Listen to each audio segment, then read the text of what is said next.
Nous examinons le projet DICOM 17, Convention de mécénat, partenariat et partenariat média, en soutien de l'opération Nuit Blanche. Je redonne la parole à Daniel Simonet. Alors, pour cette opération Nuit Blanche qui a déjà eu lieu, mais puisque sa programmation, comme l'adjoint vient de le dire, se termine en septembre, on nous la présente maintenant. C'est fort dommageable, donc tous les ans, on votera après coup. Mais comme tous les ans, on a le mécénat de LVMH, eh bien, tous les ans, je referai cette intervention contre le mécénat de LVMH. Alors, le mécénat de LVMH, d'abord, ça sert à quoi? Pour la ville, ça sert à récupérer 70 000 euros. Vous me direz, c'est quand même pas rien. Mais pour LVMH, ça sert à quoi? Ça lui sert à jouer le rôle du grand mécène. Ça lui permet de montrer qu'il soutient la culture et l'art contemporain.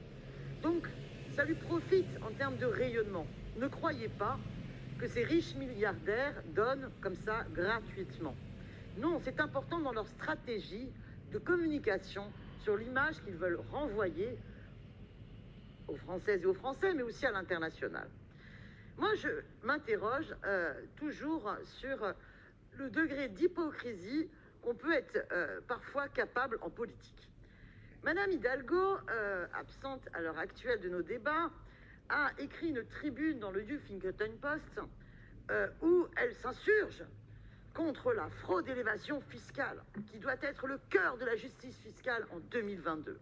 Elle fait toute une tribune, attention, avec des propositions extrêmement claires de lutte contre l'évasion fiscale, notamment, elle parle, alors j'ai toujours pas bien compris en quoi ça allait consister, mais d'une diplomatie fiscale en s'appuyant sur les ambassadeurs dans les paradis fiscaux. Bon, j'ai peur que ça aboutisse à pas grand-chose. Alors évidemment, l'évasion fiscale et la ville de Paris, c'est pas la ville de Paris qui peut lutter et prendre des mesures contre l'évasion fiscale. Je vais pas vous en faire le procès, mais quand même. Votre politique municipale depuis des mandatures n'a eu de cesse que de montrer des copinages avec Bernard Arnault, François Pinault, avec ces grandes entreprises qui sont des professionnels dans l'évasion fiscale, à leur faire aussi des largesses et à participer complètement de leur plan de communication. J'en veux pour preuve pas plus tard qu'au mois de juillet dernier, quand l'association Attaque, à juste titre, dénonce le scandale de l'évasion fiscale de LVMH. Ces profiteurs de la crise qui, malgré la crise Covid, ont pu emmagasiner tant de profits, tant de milliards, tout en continuant de licencier, tout en continuant à faire de l'évasion fiscale. Cette évasion fiscale, il faut savoir que quand un milliardaire ou quand une société, quand des actionnaires font de l'évasion fiscale, c'est comme s'ils attaquaient un hôpital, c'est comme s'ils brûlaient une école ou un commissariat. Voilà, c'est du grand banditisme en col blanc.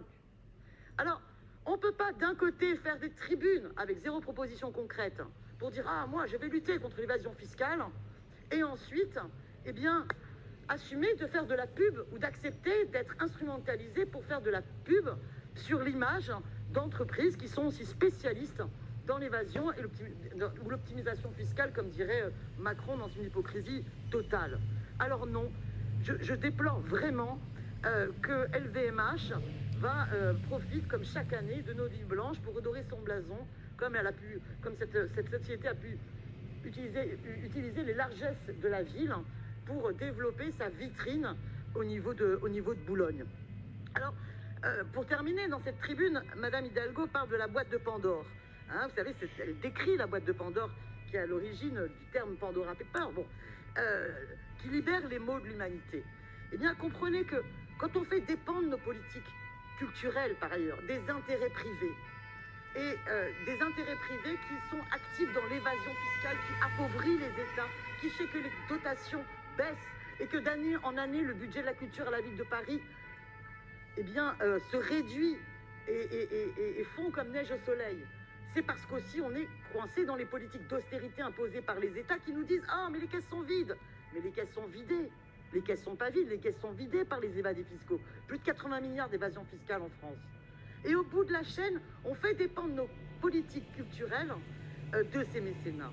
Alors, Je ne vais pas réintervenir sur le même sujet concernant les expositions à l'hôtel de ville de la DICOM 29, mais sur Mastercard France, le problème est certes différent, mais je veux dire, dépendent les expositions de l'hôtel de ville, de mécénat avec des entreprises privées, moyennant quoi des privatisations de nos expositions pour un certain public choisi par Mastercard parmi ses clients privilégiés. Comprenez que c'est totalement contradictoire avec les principes républicains qui devraient être les nôtres, d'égalité de toutes et tous dans l'accès à la culture et de l'indépendance totale de nos politiques publiques au service de la culture, au service de l'émancipation. Donc je voterai contre cette délibération DICOM 17, comme je voterai contre la délibération DICOM 29.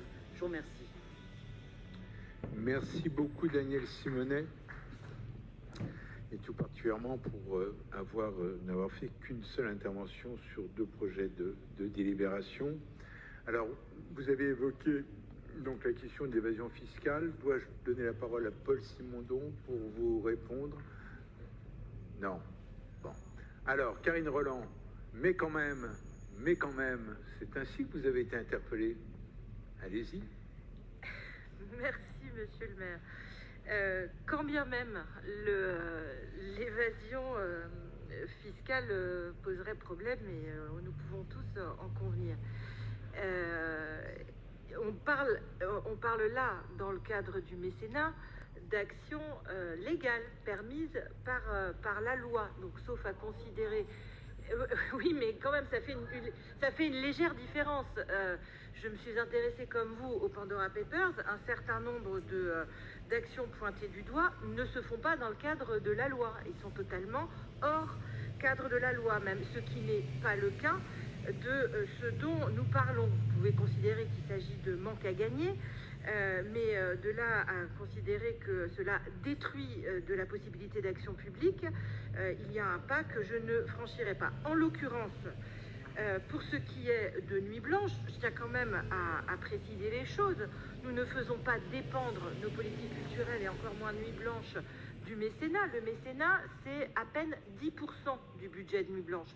Donc oui, la présence de mécènes qui sont très précautionneusement choisis, avec lesquels nous discutons dans le cadre de l'élaboration de Nuit Blanche, comme dans le cadre du montage des expositions que vous évoquiez. Nous n'acceptons pas tous les mécènes, et je peux même vous dire que nous en refusons certains, parce que un certain nombre de valeurs qu'ils véhiculent ne sont pas celles que nous portons dans nos politiques publiques.